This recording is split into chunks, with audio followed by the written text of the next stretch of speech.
The problem when I got into Formula One was wrong car, wrong time. I gave myself one chance. It was over and I knew it was over. There's no way I was going to go back.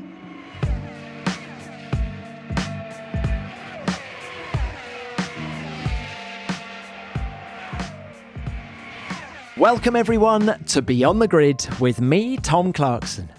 If talent alone were enough to win world championships, then my guest this week would have many titles to his name. He had a raw, God-given ability that is rarely seen in our sport.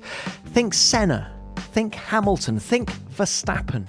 As it happens, my guest won no world titles, and nor did he win a Grand Prix. He tested only once for McLaren at Silverstone, and he wrestled a Theodore at 5 races in late 1982, failing to qualify 3 times. Yet his story is still worth telling because this driver epitomised speed. The man I'm talking about is Tommy Byrne. How Tommy ever got to drive a Formula One car remains a mystery to many people because he had no money, not a cent to his name.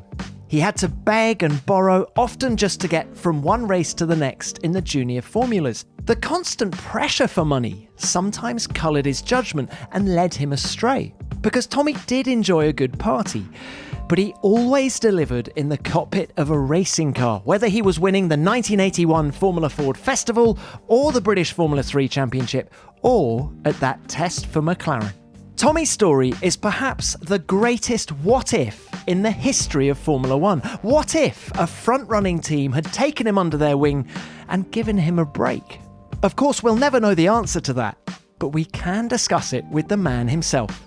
Tommy's been living in America for the last 35 years, yet he's still passionate about Formula One, and he remembers his career as if it were yesterday.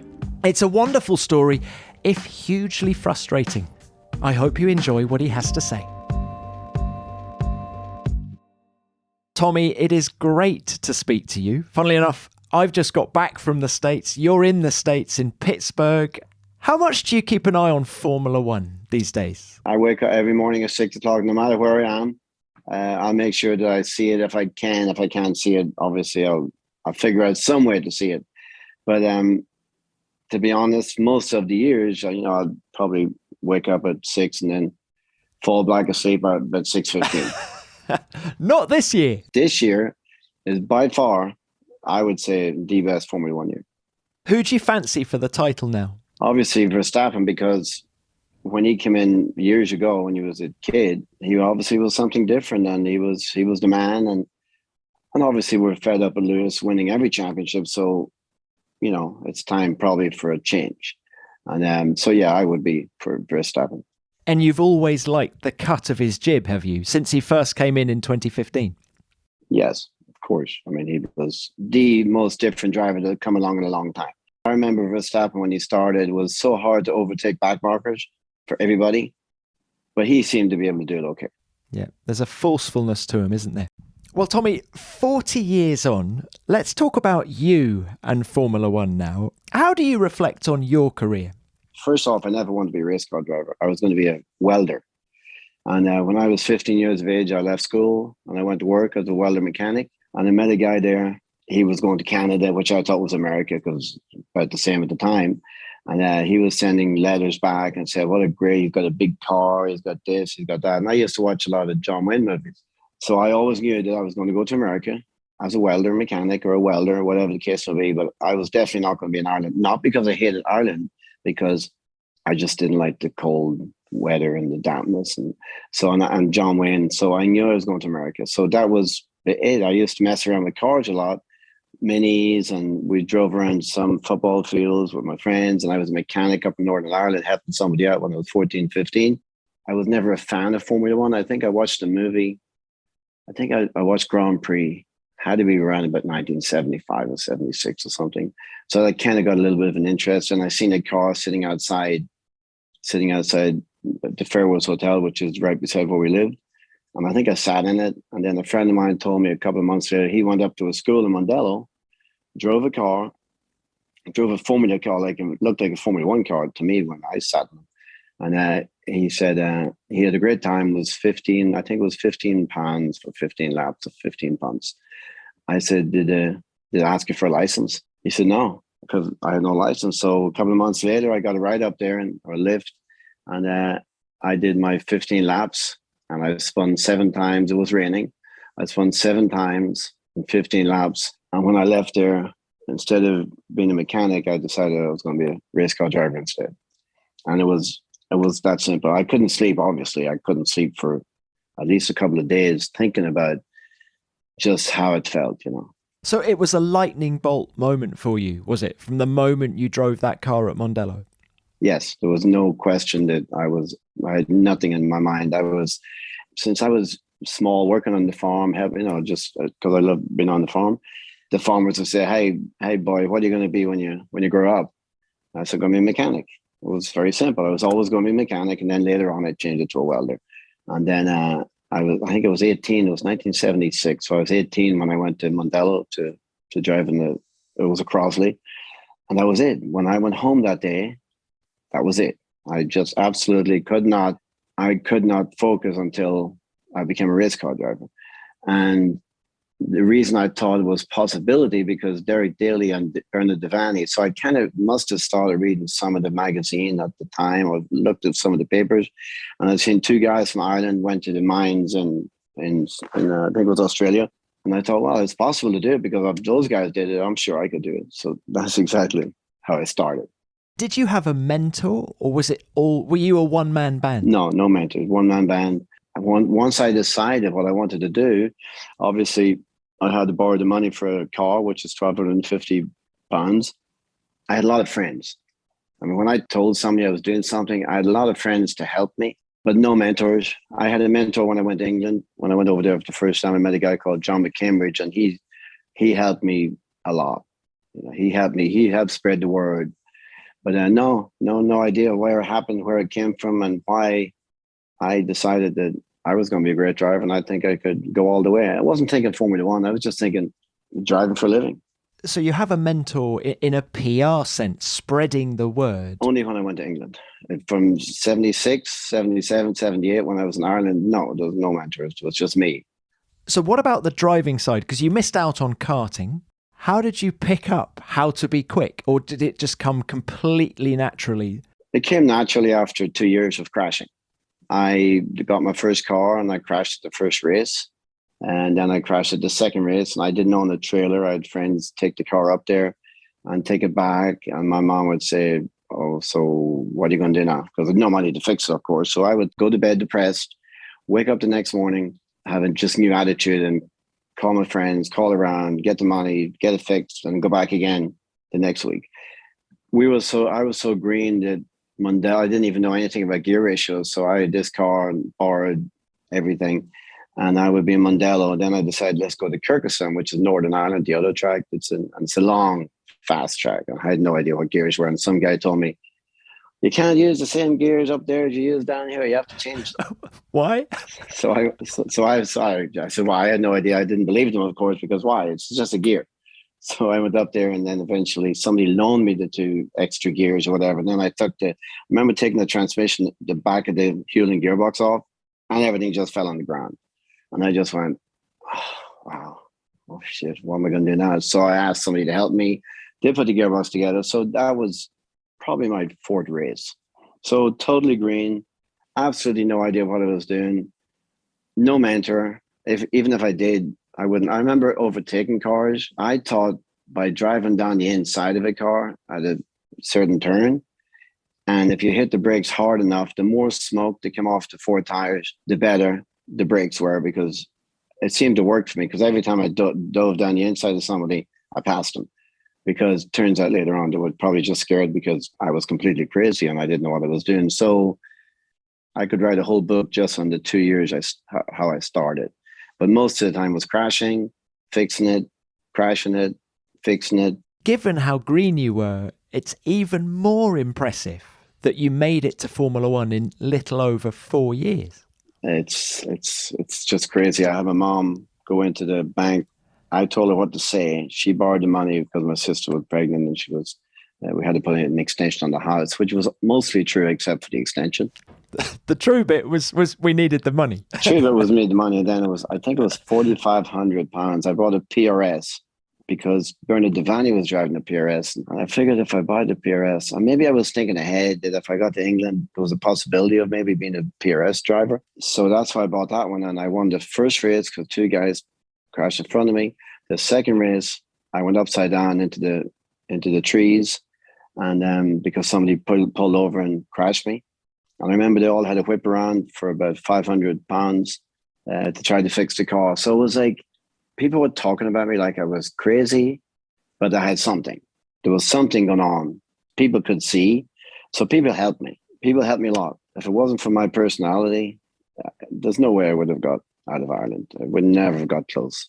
Tommy, you strike me as someone who is a ball of energy. And I think people will have fed off that and reacted well to it. Is that the reality of it? There had to be something like that because I didn't know what I was doing at the time. But I just know that I had a hell of a lot of people help me in Ireland. We used to they had a bus. They came over when I did go to England to race. They hired a local bus. And I think it was 40 or 50 people came over on the bus to Oulton Park. So they got the ferry across and came to the race. So, I mean, I had a fan club in I think it was 1980 something. So, yeah, there was definitely, I spent a lot of time with hustling, I would say. But I liked everybody. You get friends with somebody to try and get a sponsor, to try and get money. It was all about getting the money, getting the sponsor. It was mostly money. People helped me. And then my thing is I would use them as much as I could. But then I became friends with everybody. So they were always my friends after the fact, whether I got money or whether I didn't get money. So you're racing Formula One cars after little more than 4 years. Did you feel ready for Formula One? Obviously, 40 years later, no.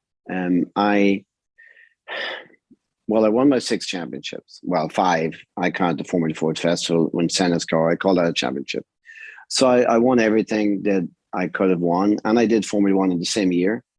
The problem when I got into Formula One was wrong car, wrong time.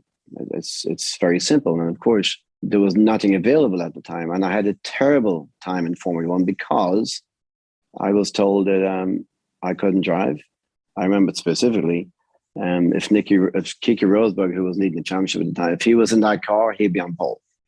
Well, I obviously didn't handle that very well. So I told everybody to listen what I thought of them. So it was very, very difficult.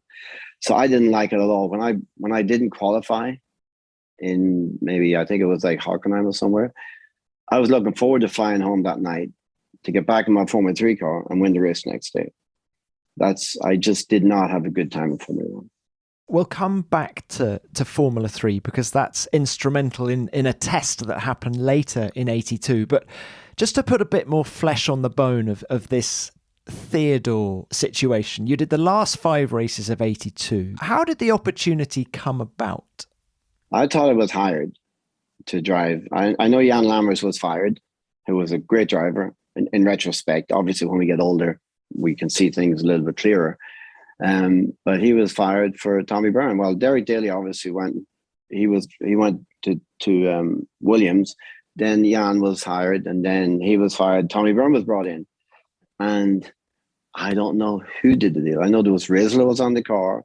I know Easy Wide was on my helmet. I know I asked him for a certain amount of money. I think actually it was 50 grand for the first year, 250 grand for the second year, and $500,000 for the third. And they just laughed at me and said, "How about nothing?" So that was Julian Randalls. That's Julian Randalls, the team manager of Theodore. There was actually 2 team managers. There was Julian Randalls and there was Joe Ramirez. So there was 2 team managers. Joe I liked a lot. Julian it was a big struggle. It was very tough, you know. But given that the team had either failed to qualify or retired from, I think, all but 1 race so far in 82, did you have any concerns about racing that car? You get 1 chance. I mean, I knew that there was no other drives available. I had a contract with Theodore, with McLaren, with Ron Dennis. They had an option on my services. I don't even know where the contract is, but I know I signed it because I went up to see him. Murray Taylor sent me to see him. And I know they had an option on my services.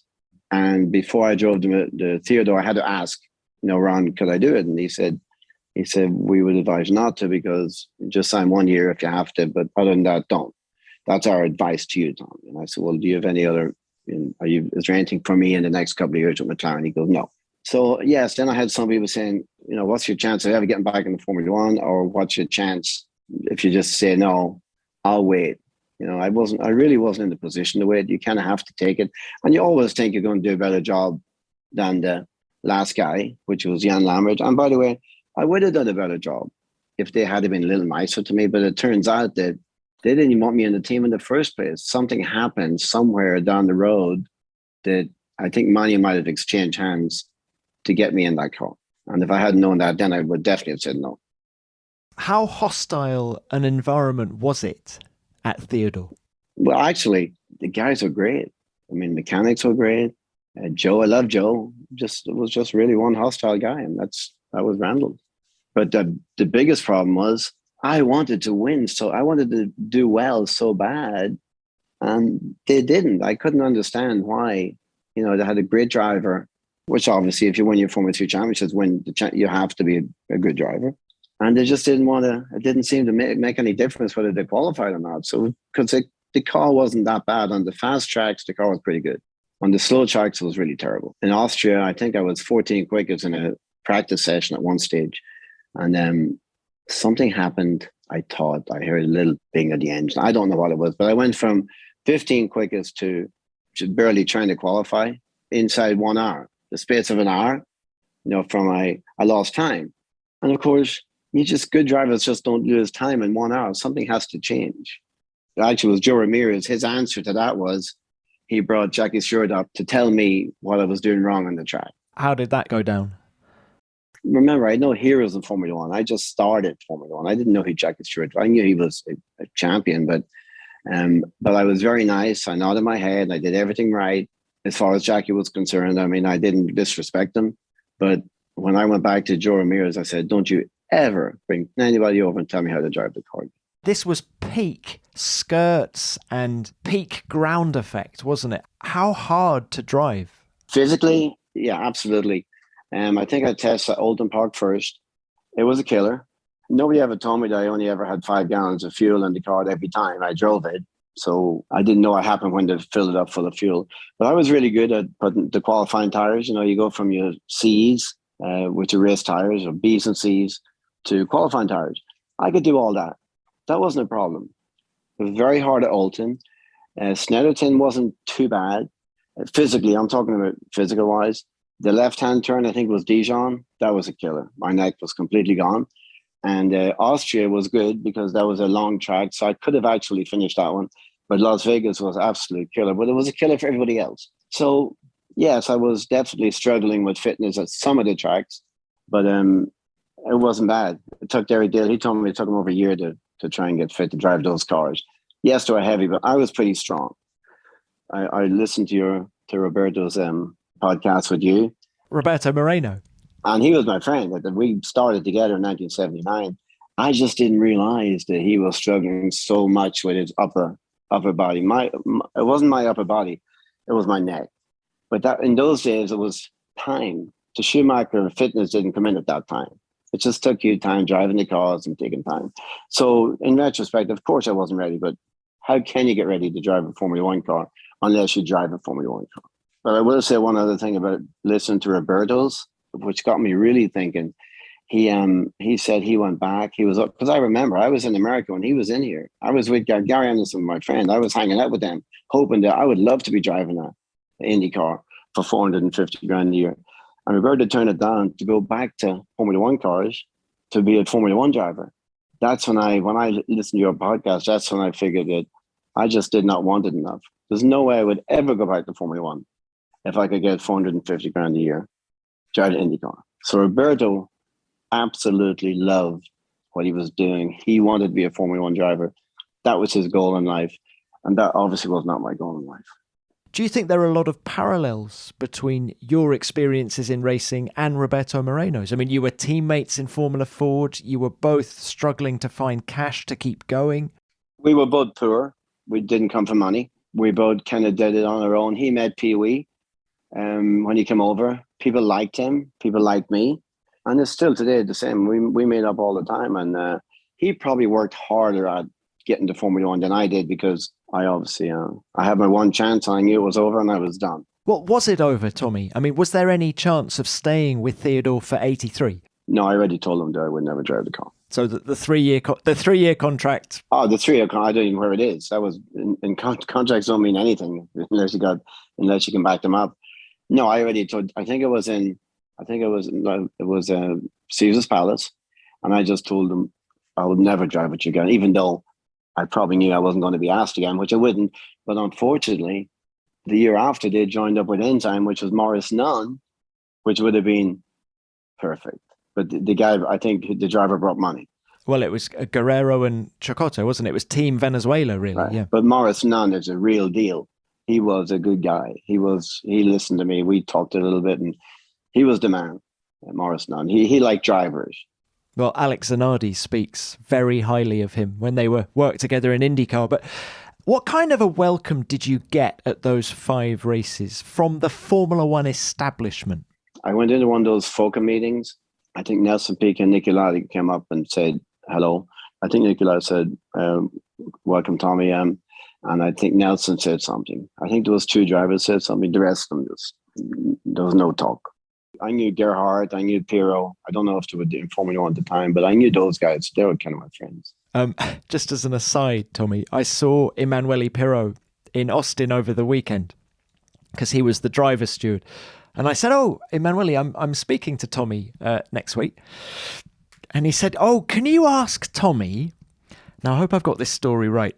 He says, can you ask Tommy what happened to the captain of the ship? Do you know the story? Yeah, that was Macau. And I think it was 1985 or something, Macau. And we were all out on the junket, one of those junkets out in Hong Kong Harbor. And I don't know who paid for it. I think it might have been Gary Gibson, because I was sponsored by the Excelsior Hotel over there. And Gary Gibson, who died, Irish driver who's died. So he did the whole deal with the hotel. And we were all out there. And Sidney Taylor was there. David Kennedy was there. And we were all out having fun. And I guess the captain went to get some chicken. So he left the boat on his rowboat or whatever. Then he came back and I was helping him up into the boat. And then I let him go on purpose, the captain of the ship. Or the captain of the junket. And I guess it's a big problem. It's a big deal if you disrespect the Chinese like that. So he left us there. He took off to have a new captain. Well, Pirro remembers that story. No, me and Pirro and Berger, the 1983, when we all did European Formula 3 together. That was my best year, racing and having fun. We all had a great time in Europe. Well, that was, as you say, European Formula 3. You finished 4th that year. Let's talk about the driving now. Don't be modest. How good were you? How quick were you? Well, I was quick enough that I beat all of those European guys in, I think it was the other side of Italy, by the Adriatic coast. We were the only team on Yokohama tires, and we were struggling with the tires, and we didn't have any race tires. And the qualifying tires were great, but the race tires were we weren't going to beat everybody else was Michelin. And so I started on the qualifying tires I told my mechanic, and Eddie Jordan obviously was the team owner, and I told Shea at the time, and Eddie, I said, maybe we might get 10 laps out of it and then that's it. But then I won the race on qualifying tires. How did you keep them alive? They were okay on the fast turns, and there was a couple of fast turns that they possibly was the overtaking spot. And the slower turns, I was just able to block enough. I was a pretty good blocker. And it was Martini was behind me. Pierluigi Martini was a really good driver. And he just couldn't get by. I held him back for the whole race. And I don't know. I mean, give me a car and I could do it. What were your greatest strengths? I could learn tracks very fast. I could learn tracks quick, and I could adapt. My first year racing in 1979, I was very nervous because I never won a race. So we waiting from 8 o'clock in the morning until 5 o'clock in the afternoon to drive a race all day long. I was just sick to my stomach. I never puked, but I was sick to my stomach because it was a long day and I never ate nothing because I never won. But once I started winning, which was, I won Nuremberg in 79, Nuremberg Ring. And then 1980, I just was winning, as much as I'd lose, I'd win. And once I started winning, then I got very confident, and then I could feel, I didn't care where I started on the grid. In those low formulas, I could start second, third, fourth, or fifth, and I would still be very confident that I could win the race. I don't know why. I don't know where this came from, by the way, because none of our family drove a car. I just had that belief in myself that I was the best, and I was definitely better than everybody else. How genuine was that belief? Or did you feel you had to give the impression of having that confidence just to give everybody else the confidence in you? No, I actually believed it. Your greatest strength, you think, was your ability to learn tracks. If you were to pick a weakness, what was it? Not working hard enough on the car to get pole position.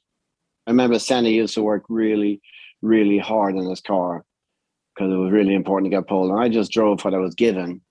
I was learning a lot. I learned a lot from Ralph. Ralph was my first, Ralph Furman. That's when I learned about corner waves.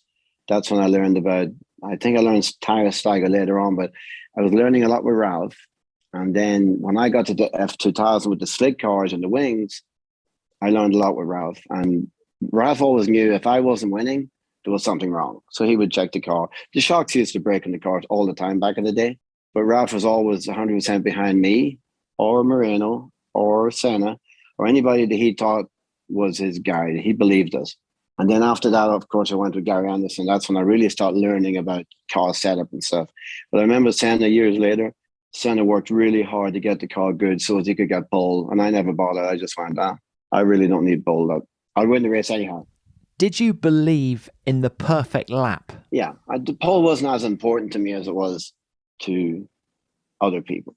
So I could have had a lot more poles if I made more of an effort. Did you ever drive one? I thought they're all perfect. But at the time, obviously, I thought they're all perfect. Like somebody asked me one day, did you have an off? Well, come on, Tom, you have to have off days. I said, I don't have an off day. I didn't have an off. I never had an off day. And he goes, everybody has off days. I would get into certainly the 1600s back in the day. They were so rattly. I might get in the morning, like 8 o'clock in the morning, we were driving and the car's rattling and banging a little bit. And I just may not be feeling 100% for like a lap or two. Then I'm good to go. But I never had an off day in the car that if I didn't feel right, I would either come in and fix it or fix it with the driving style, whatever the case may be. But then years later, when I started riding mountain bikes, and then this is only 6 years ago, and I crashed on a mountain bike a couple of times, I got injured. And then I went back on the mountain bike and I had an off day. I couldn't find my way around the trail because I was shitting myself because I didn't want to injure myself again. But as far as driving the race cars, I don't think I had an off day. Even in terms of lap time? I always drove flat out because that's what we had to do in those days. There was no, even Formula One. I remember talking to Gary Anderson. He was always confused early in the days with Formula One. Why, I tried to do I'm doing qualifying laps. But back in the day, you had to do qualifying laps every lap because there's no pit stops. Remember back in like 80s? In the 80s, you had to drive flat out all the time. This leads me nicely onto a quote from Eddie Jordan, who said back in the day, forget Senna, forget Schumacher, Tommy Byrne was the best of them all. What's your reaction to that quote? It caused me a lot of trouble. It caused me a lot of trouble because, I didn't say it, but obviously it's been used now over and over again with the book and the movie. I mean, yeah, I might have been cocky at the time, but now maybe not so. For sure, if I was with Senna, if we were together on the same track at the same time, yes, there would be a problem. We would both have problems, but it never happened. We never got to do it. And the same with Schumacher, that we would have a good team. But then I watched Schumacher's documentary. Man, he worked hard. We'll be back with Tommy in a second. But listen, I've been joined by Sky F1's Natalie Pinkham. Hello, Pinks. Hi, TC. Yeah, I'm just dropping by to quickly tell your listeners about the F1 Nation podcast, which is me, you, and the 96 F1 champion, Mr. Damon Hill, and we talk about all the latest F1 action. We certainly do. And in this week's episode, we're asking all the big questions ahead of the Mexican Grand Prix, and we've got a top guest to answer them as well. We're joined by former Jordan Williams and Ferrari engineer Rob Smedley. who is fantastic. And that episode is out now. And new episodes come out every Tuesday during the season. So search your favourite podcast app or F1's YouTube channel for F1 Nation and get listening. Cheers, Pinks. Now, let's get back to Tommy. Let's talk a little bit more about Senna. You won the Formula Ford Festival in 1981 in his car after he'd gone home to Brazil, retired from motorsport. Do you think you could have beaten him in the same race in that car? For sure. Well, remember, there was a special engine in those days. Okay, there's an engine called Patch. And if you look, Kenny Atchison had it, Trevor Van Roy had it. This is 1979, 1980, like 77, I think. Whoever had Patch, there was never such a thing as a slipstream. You just couldn't pass it. It was so fast. Then Patch was retired, and it was only brought out for once a year, which was the Formula Ford Festival. And whoever was the works minister engine driver at that time and who could win the festival would get Patch. Roberto had it the year before. I don't know how the year. I never was a Patch. I was never a minister driver because I had a Riga engines. But Patch was at Snetterton, was 1 second a lap faster the week before. Now remember, the weather was getting cooler, and then you put Patch in. So the testing was always second a lap quicker. Then you go to Brands Hatch, 2 to 3 tenths of a second just for the engine. So when Ralph asked me, he said, Senna's just left me. He's retired. He's left me in the lurch. And I already won my 2 championships in Formula Ford 2000 with Ralph Furman, that is. And he said, do you think you can win that race? I said, shit, yeah, with Patch, it's a no-brainer. And it wasn't misplaced, was it? Yeah, and it wasn't misplaced. You did win. Yeah, but it was misplaced because then when I did we went testing at Snetterton. I wasn't a second quicker than the year before. The Moreno was the year before, and the other guy was the year before that. I wasn't a second quicker. I couldn't even go through Russell flat out with Senna's car. I was struggling with the car, and I didn't know what was going on. But all I knew is, shit, this should be flat out in the first lap. And Ralph's answer was, and you, Tommy, remember, you just came from slicks and wings. Do you not think that maybe you're having a hard time adjusting to the road tires again? I said, no, I think there's something wrong with the car, which is always my mantra. Which there was. If you can't go through it flat out in the first lap, there's something wrong. Then Ralph started worrying a little bit. Remember, he had I think he had the Mexican Toledano, and he had Kiki and Sila. So he had 2 other drivers. Then he said to me, Senna's at the airport. Now, I don't know if he was just screwing with me. He said, Senna's at the airport, Tommy, and he's ready to come back and do the race. Are you sure you can win this race? I said, fuck yeah. But I wasn't that sure. And then I got to the race, and it was a struggle. All 4 races were a struggle. I have no idea to this day, but I went quicker the year before with my older car than I did that year with Senna's car. And then Rick Morris is right up my ass, and James Weaver. I have no idea what happened. I won it. I won all races, but I don't know what. To this day, I don't know why. I tried all driving styles. We tried different chocolate, but we tried everything. And yes, I won the festival, which was the biggest race of my life, changed everything for me. But I don't know. It wasn't easy like it should have been. Did you ever talk to Senna about you winning that Formula Ford Festival in his car? No, I think I wasn't even thinking what was happening in his mind or what was going on. The next time I talked to Senna, he wanted to beat my ass because he came back, I think, January, maybe February or something after I won the festival. And I had the same car as him, and I used to get the cars for the Brazilians for Ralph. Road cars we're talking now. Road cars, yeah. My friend John McCambridge, I go down to London and I get the cars. So Senna had the car from the year before that I got for Ralph to sell to Senna. But it turns out Senna never paid for it. But and he wasn't never come back anyhow. So I would just, when I got a puncture, I would just take the wheels off one car and put them on my car. And I figured, before I took it back to London and sold it again, I'd figure out, I'd fix the punctures. And so I guess Senna came back and he's seen my car outside and his car outside and the punctured tires on his car, different wheels, and my car. So he just came in and he wanted to beat me up. He just lost his mind. And so there was a big to-do in the office. And that was it. I mean, I thought we were okay until that. And do you think that was all born out of the competition between the two of you? You were racing in the series above, but you're both Van Diemen drivers. And do you think he had the crosshairs on you? He could see that you were his biggest rival coming through? We both drove for the same team and we hung out a lot together. I mean, we used to do breakfast together. We'd be out drinking. He wouldn't drink, obviously, but I'd be drinking. He wouldn't. He always thought I was doing everything wrong, which he was probably right. But I was managing to get by and win races, and he just didn't like the way that I conducted myself. But we spent lots and lots of time together. He was just a diehard. That was just his life. His life was win at all costs, and I wanted to win too at all costs, but I still had a life. But I guess I'm pretty sure that I had a couple of drinks, and I would tell Ralph and Angie, I said, I just can't wait to get the chance. So we're in the same race together, because he's not going to run over me like he runs over everybody else. And he knew the times I was doing in the cars that I got out of, and then he got into the same car. So I presumed that there was definitely a rivalry going on, between both of us, even though he shouldn't have had to worry about me.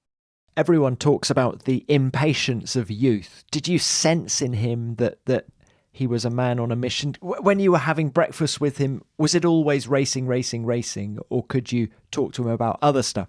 No, it was actually okay. We were in the house. We spent so much time in Ralph and Angie's house together and stuff. It wasn't always racing. He was just completely different. I picked up his dad from the airport early on when he was Ayrton de Silva. He was testing or something, and I went down and picked his dad up. And I had to drive 120 miles from the airport back up to Snetterton, not saying a word to the man because he doesn't speak any English. It was a close-knit thing, It's just, I guess he was the one that got more upset with me before I got upset with him. I didn't steal his tires, first off. That was just a joke. I just took them from the car. He was never supposed to come back again. Tommy, do you even now spend time thinking about why Senna became the force that he did in Formula One and you never got the opportunity to show what you could do? No, not really. Because I showed what I could do when I tested the McLaren. In my mind, remember there's hundreds of drivers that go through the same type thing. I obviously had a little bit more success with the lower formula, but I did get to drive Niki Lauda's McLaren within 2 months of my Theodore, and I did get to go 4 seconds lap quicker. And I did, in my mind, know that, hey, it's okay. I mean, I knew I could have done it. Unfortunately, wrong time, wrong place. Let's talk a bit more about that test. For people who aren't aware, Tommy won the British Formula 3 Championship in 1982, and his prize for winning it was this test at Silverstone in that year's McLaren that was being raced by Niki Lauda and John Watson. How critical was that test for your career? It was critical because I told the Theodore people, everybody that would listen, I told them how fast I was going to be in the McLaren, because obviously they told me I couldn't drive. I said, well, just wait, see what I can do. That's how critical it was to let the Theodore team I just drove for, which mostly Julian Randall, that I could have done it with the right car, and I was quick, and he was wrong to disrespect me and treat me like shit like he did. That's how critical it was for me. But as far as getting a drive, I already knew there was no drive before I even went there. Maybe no drive at McLaren, but there was no drive anywhere.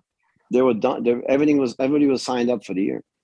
Maybe no drive for 83, but looking longer term, were you aware that people were going to be looking at the lap times? And I did. Did you feel the pressure to perform? I think I already burned my bridges at that stage, because thinking back on it now, Joe Ramirez worked for McLaren before, and then he worked for McLaren after, and Tyrrell Alexander and Teddy Mayer. They're all there. I mean, they all knew about me, what I was like driving with Theodore, because remember, the teams are always going to be around forever. Drivers come and go. I didn't realize at the time, that I was probably caused some trouble with Theodore when they wouldn't listen to me. So therefore, at that stage, probably wasn't that many people looking at me. But the tests I did, I did a really good time. I was a little bit worried I wasn't going to be able to do it when I heard Thierry Boutsen got out of the car before me. And he said, the car's really, it's got a lot of understeer. And I was listening because I would go over there and listen to what he said. Because I respected Thierry Boutsen because that guy could drive. He came to the Formula Ford Festival in 1976 and nearly won it. And one of the only guys that ever would come out of, England to win the festival. And then I watched him in Formula 3 and Formula 2. So when he said the car was understeer, I'm thinking, oh, shit. I just told all these guys I'm going to just be really, really fast and the car must not be that good if he's saying that. So I was a little bit worried before I got in the car. But once I got in the car and did 3 laps, I thought, okay, so a little bit it's not understeering. I would call it, I would brake a couple of feet earlier, turn a couple of feet earlier and back in the gas. And there was no understeer at all. So then I started getting on it and the car felt just, the difference is, well, 4 seconds a lap's the difference, but I don't think I could have spun the car if I tried. You could drive into the turn as hard as you want, turn the steering wheel as hard as you want to, and you just could not lose the car. The car was just unbelievable. Did it feel like a different formula to the Theodore that you'd been driving? Oh, yeah. Yeah, my Formula 3 car had more grip than the Theodore on the slow turns. I mean, the difference was just day and night. It's like, and they never changed. And we used C compound tires. We didn't use qualifying tires. The tires, and we all had the same tires, was all the 3 drivers. We had the same tires. The car was absolutely unreal. So that's why I left Formula 1 knowing in my mind, hey, pretty good car. Because it was night and day different to anything else you'd driven, how quickly did you get to grips with it? You talk about after 3 laps, you'd got a handle on the understeer, but by the end of the day, do you feel that you were optimizing every part of it? It wasn't a day. It was 25 laps. We all had the same amount of time. And I think after 15 laps, we all came in and they gave us brand new tires and we all went back out for 10 laps. That's just the way. Everybody got a fair run with the car. Every driver that got in, they would change the pedals because I went down to the factory. I think it was like a month before to Woking to get my pedals fitted. So everybody did. And then so the mechanics would, when one guy got out to put the pedals in, take about half hour and then you go back out. Exact same 25 laps for everybody. Ron was trying to keep it as fair as. My last 3 laps were exactly the same time. 1 minute 10.1, 10.1, 10.1. And I put my head down. I'm thinking, God, I could have sworn I did club better that time. Same time. And then the last lap, the same time again. And then there was a guy called Joey Green in there who was a friend of mine. I went over to England with him in 1976 for the very first time. And Martin Donnelly, I think, might have been there as a kid. Joey was there and Joey said, Tommy, they're not giving you the right times. I was getting a 9.6. And I said, yeah, right. So I didn't even think about what Joey Green said. I just didn't even believe him because it never crossed my mind that Tyrrell Alexander would not give me the right time. And back in those days, we didn't have computers and I didn't bring anybody to say, hey, I want you to time every lap. And then, of course, obviously we get to the real story was then, I think it was like 10 years ago. I was writing the book still. So it had to be like 10, maybe 15 years ago. I was over in America at Elkhart Lake and I met Tony Van Dongen, who was the mechanic that day. And I hadn't met Tony since 1982 when he was working on my car, McLaren. He said, Tommy, shit, you were so fast. Whatever happened to you? What you doing? What are you doing now? Daddy. I said, I'm driver coach and working at Ohio, whatever the case will be. And he said, man, you were the fastest guy that day and you didn't even have the best car. And I said, well, I had the same car as Thierry Boutsen just got out. He goes, no, because when we were putting your pedals in, we were told not to give you full throttle. That's when the light went off in my head. And then I started thinking, wait a minute, because I went to 4th gear, I think probably in the 7th lap. Instead of going through the chicane, Woodcut in 3rd, I went through it in 4th, and I went through Cops in 4th. So I switched gears up a little bit. And then I started thinking about the 1 minute 10.1, 1 minute 10.1. So then I went, shit. I said, why did they do that? He goes, oh, I guess they didn't want you to be quickest.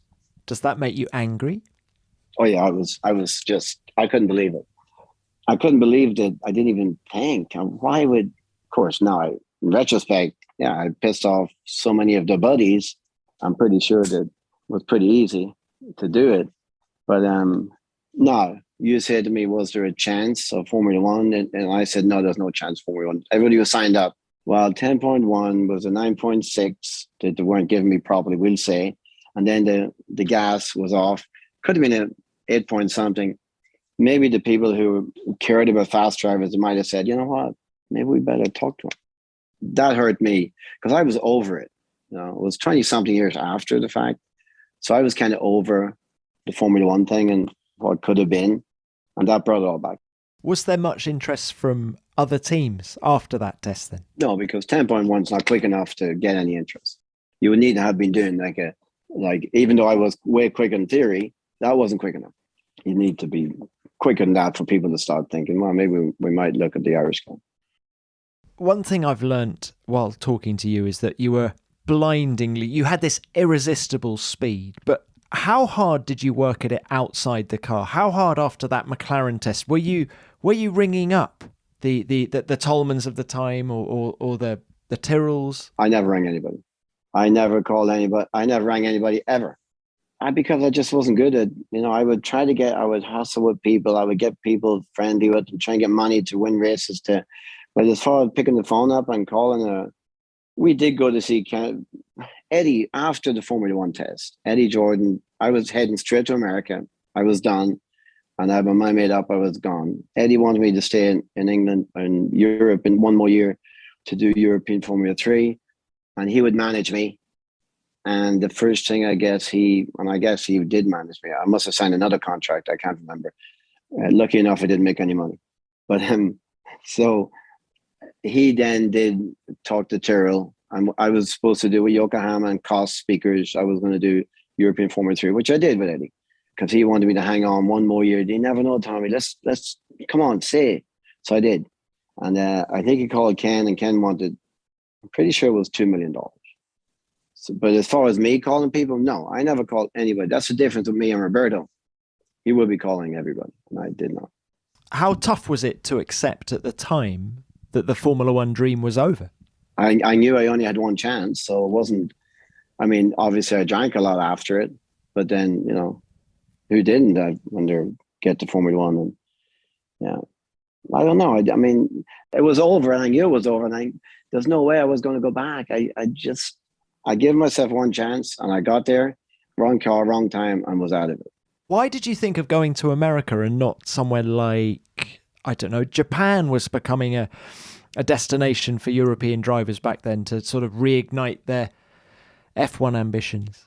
Remember, I always wanted to go to America as a welder when I was 15 years of age. So it's kind of always there. But I did try Japan. I went over there and I drove F3000 car. I think Eddie got me the deal. In 1990, 94, 95 or something, flew over to Japan, and Thomas Danielson me and him were up for the drive together. And in the Formula 3000 car, I was never on Suzuka before, and I never drove a Formula 3000 car before. And the same thing, I did one lap before, the day before, I did one lap, and I was absolutely lost. Remember, there was no simulators in those days. I didn't even look at a video. I just went to Suzuka. Flat out, that last turn, flat out. Oh, 130R, yeah. 130R. I did one lap the day before. That's all I had time to get me in the car. And I passed the pits, I missed the pits and came back in again. And at the same time, my neck was gone from half a lap because I had a Bell helmet on. And it was like somebody was ripping the helmet off my head. So my neck was already done. And so the next day, I borrowed a Shoei helmet, I think, from maybe some of the team. Johnny Herbert was there at the time. And the next day I did much better. But that night I thought my racing career was over because it was such a difficult track, such a car. I haven't driven nothing like that in years. And the next day I got to a decent time. I think I got to nearly as quick as Danielson. But he was ready with them for 2 years. So they hired him, and I didn't get the drive. But it was getting a little harder as you're not driving all the time, Funnily enough, Roberto Moreno talked about how physical Suzuka is when he had his big break there with Benetton in 91. My neck was gone in half a lap because the helmet I had on was like somebody was standing over. This is only third gear. Somebody was standing over my my head, lifting the helmet off my head and my neck at the same time. That's the way it felt. Because remember, those cars there was no side. Your shoulders were sticking right up. And XFM won the helmet at the time. That's when I learned helmets do make a difference. We put on, I think it was an RA or a show. We put it on. The opposite thing happened, but it was too late. My neck was gone, and I was having to push my head back against the headrest to stop it from falling over. Yeah, and again, wrong time, wrong place. So, Tommy, you had this irresistible, raw talent. The Formula One career didn't happen as you would have wished. If you could live it all again and change one thing, what would that be? I probably wouldn't have been hanging out with the Theodore guys, drinking with them at night. This is what, during those 5 races in 82? Yes. Yeah. I was always the buddies with mechanics for all my teams. But unfortunately, the managers were there too. And once I got a couple of drinks, then I really would let them know what I felt. So probably, and I only came to this conclusion yesterday because I knew you were going to ask. I knew you were going to ask me because everybody has asked me over the years, what would you have done different? And I always said nothing, because I would never have got to where I was going to get if something was different. You know what I mean? But that's what I would have done. I would not have hung out with Julie Randles and Joe Ramirez. The drinking, you've already said that, you'd go out with Ayrton Senna, you'd drink, he wouldn't. Yeah. Why did the penny not drop that perhaps that's what I need to be doing if I'm going to make a successful Formula One career? Well, I wasn't doing nothing crazy drinking in the Europeans before Formula One. I wasn't drinking crazy with Senna. We weren't partying together. I was doing. Gary Anderson never thought it was a problem at all. So that really wasn't the issue. It was after Formula One. That's when I went completely crazy. But yes, I did hang out with those Theodore guys, and I did. But it wasn't like I was lying down sloshed on the ground. Tommy, what does completely crazy mean? That I really didn't care about. I wasn't going to get it. I wasn't even trying for drive anymore. I just had way too much fun for 10, 15 years in America. And I still won races. I mean, that was just the way it was. I knew I wasn't going to be IndyCar driver. I knew I wasn't going to. So I just enjoyed myself. But that's another good point. You knew you weren't going to be an IndyCar driver. Why? You had the talent. Because I didn't ask anybody. I just didn't. I just wasn't. I never. Same as Formula One. I never had the big plan. Here's what I'm going to be. I just took every day as it came. I mean, I tried in my own way, but obviously never like the Roberto, or he just loved it so much. Maybe I just didn't like it. I didn't like being told what to do all the time. Are there comparisons to be made between you and James Hunt? No, I did. Yeah, I tried to do it my way, but I don't think I could have went as long as James. Like I think I petered out a little bit quicker, like party wise. Yeah, I did cocaine, I did all that stuff, but never piles of it. I mean, I probably would have done more if I could get hold of it, but I couldn't because I didn't have the money. Maybe I'd be dead if I had the money. Did you know James? No, I met James once. He tried to pick up my girlfriend at the Tip Top in Monaco in 1983. I was driving Formula 3. He was there. But no, I did not know James. But I've driven his car. I've driven in Mondello and I've driven at Silverstone, thanks to James Hagan. So I do some vintage stuff now. It's kind of cool. But Tommy, so if James Hunt lived a similar lifestyle, why did he make it and you didn't? I guess he just probably got with the right guy at the right time. And then, well, I think if you read the story, he just basically kind of got lucky to get with McLaren at the time, right? And I think I was come to the end, I was like 1982. I think it was starting to become pretty corporate at that stage. Did you ever think about driving anything else? I remember Henri Toivonen drove in a British Formula 3 race that you were in at Thruxton. Toivonen being a rally guy. Did you ever think about that? Well, I did my couple of celebrity races, one at Thruxton and one at Snetterton. I won both of them against all those guys. Once the Formula One test was over with the McLaren, I was heading straight to America. I mean, that was it. I was done. Eddie kept me a year later, and then I stayed with Gary a year later. So I would have been gone 2 years earlier. So it all comes back to, I obviously didn't want it bad enough. to make any more sacrifice. I did I got to where I got to very fast, won a shitload of races, made a lot of friends, and moved on. And and then I started in America again. I started Formula Ford at 1600 in America in 1975 or 1985. So I went from Formula One in 1982 back to Formula Ford in 1985 in America to try and win the runoffs for Ralph Furman. Then I did Indy Lights, and then I did some long distance racing, and then I went to Mexico, and then I decided, hey, I better get a job. Well, talking of the job, you now run a very successful driver training program in the US. Well, I'm just one of the guys. I'm just one of the main guys at Mid-Ohio. I do that. This year I didn't do it as much because I do private coaching for a team from Chicago, amateur team for Porsche.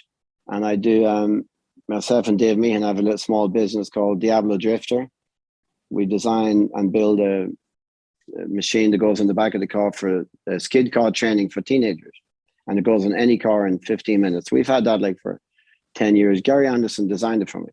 And then we do a lot of teen defensive driving for teenagers over here.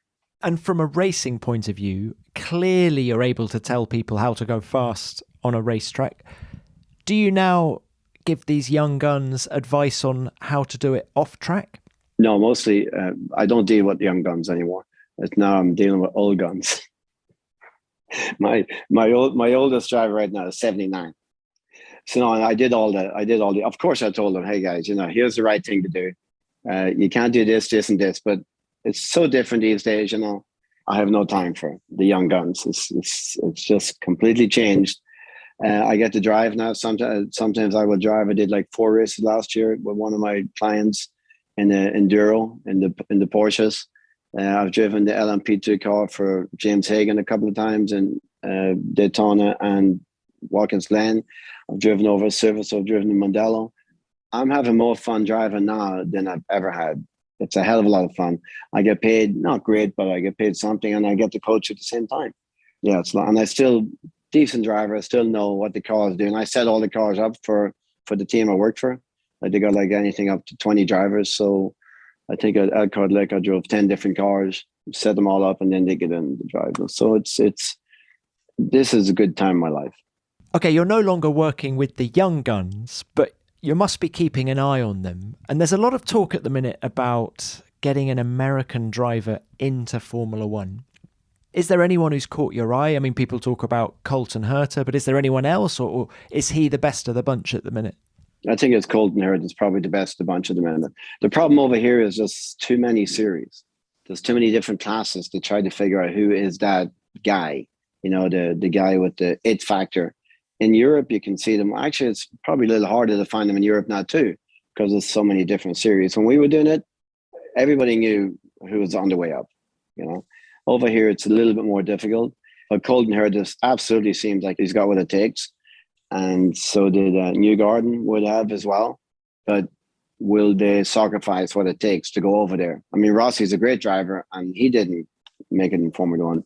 I think if Andretti does his own team, and he's 100% behind Colton Herta, yes, they have a chance. And Pato Ward, the Mexican kid, if he goes with Zach Brown, he has a chance of Formula One as well.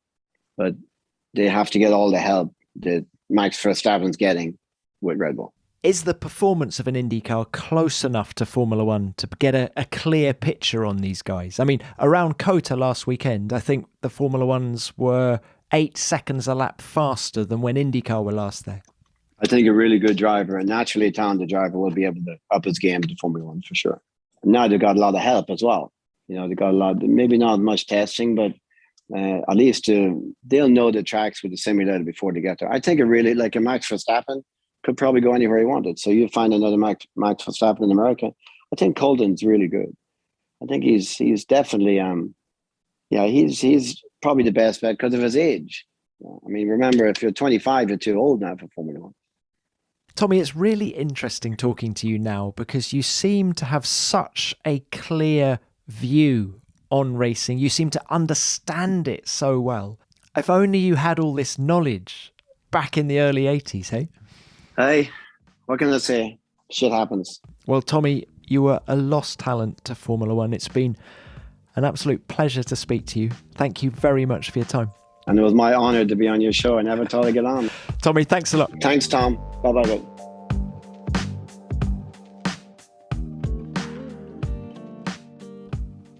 What a story. Given Tommy's reputation as a hellraiser, he was more thoughtful and introspective than I was expecting. Yet he still has that same confidence in his ability. For sure, was his response when I asked if he could have beaten Senna in the same car. That's something I love about Tommy Byrne. He says he never rang anyone asking for a drive, and half of me is shouting, why not? Yet the fact that he didn't is probably the part of the jigsaw that made him so good. I'm Tommy Byrne. I'm good. You ring me if you want me. Tommy, it was great to chat. Thanks for your time and for telling your story so well. As ever, please remember to send in any thoughts or stories that you have on Tommy. Were you at Silverstone for his McLaren test in 1982? Or any of the 5 races that he did in that Theodore? Or what about the Formula Ford Festival of 1981? We want to hear what you have to say. And remember, I'll read out the best ones next week. Which brings me on to what you sent in about Jean-Éric Vergne after last week's episode. What a candid, thoughtful person Jev is. Let's start with this from Tim. Hi Tom, really liked the pod with Jev. I've actually seen him twice, but not in Formula 1. Once in 2010, in the British Formula 3 Championship at Silverstone, and again at the first London E-Prix back in 2015. I always thought he'd be more successful than he was in Formula 1, but his honesty in the interview shed a light on why. Many thanks for those thoughts, Tim. And what a great picture of the podium you've sent in from what looks like the London E-Prix. I think we all thought Jev would be more successful, didn't we? And how about this from D. Sturdivant? I loved what Jev had to say about one of his favourite cars being the Formula 3 car. It's so rare to hear top drivers talk about how they enjoyed the feel of a junior Formula car or past cars. Well, thanks for the message, and yes, it is indeed rare to hear drivers talk about their love of the junior formulas. We hear quite a lot about karting, but not the junior single-seaters. Now, next up, let's hear this from Sarah Jones. Thanks, Tom, for this pod with Jev. Absolutely adored it. Thanks, Sarah. What could have been? I'm glad to see him successful in Formula E. He's still got the talent to go back to Formula 1 if asked, I reckon. Now, that's an interesting idea, Sarah. Jev back in Formula 1 all these years later, but I'm not sure Helmut Marko would go for that, so he'd have to look outside the Red Bull family, wouldn't he? And let's end with this from Sai Vlog. I think Red Bull would, in retrospect, have been better advised to promote Vergne and not Kvyat in 2015. Although Kvyat barely outperformed Ricciardo over the course of the 2015 season, his abrupt demotion in 2016 after just 4 races showed that he was promoted before he was ready. Jev, on the other hand, given how close he ran Ricciardo in 2012 and 2013, would have been a logical choice to me. Now that's an interesting train of thought, Sai, and sadly we'll never know what would have happened had Jev been promoted to Red Bull in 2015. As ever, we got lots more messages, and thank you to everyone who wrote in. We love hearing what you have to say, and we do read them all. Well, that's it for another week. I hope you enjoyed hearing from Tommy Byrne. And don't forget to send in your thoughts and stories on him. Otherwise, I'll be back next week with another great guest from the world of Formula 1. Beyond the Grid is produced by F1 in association with Audio Boom Studios. Until next time, keep it flat out.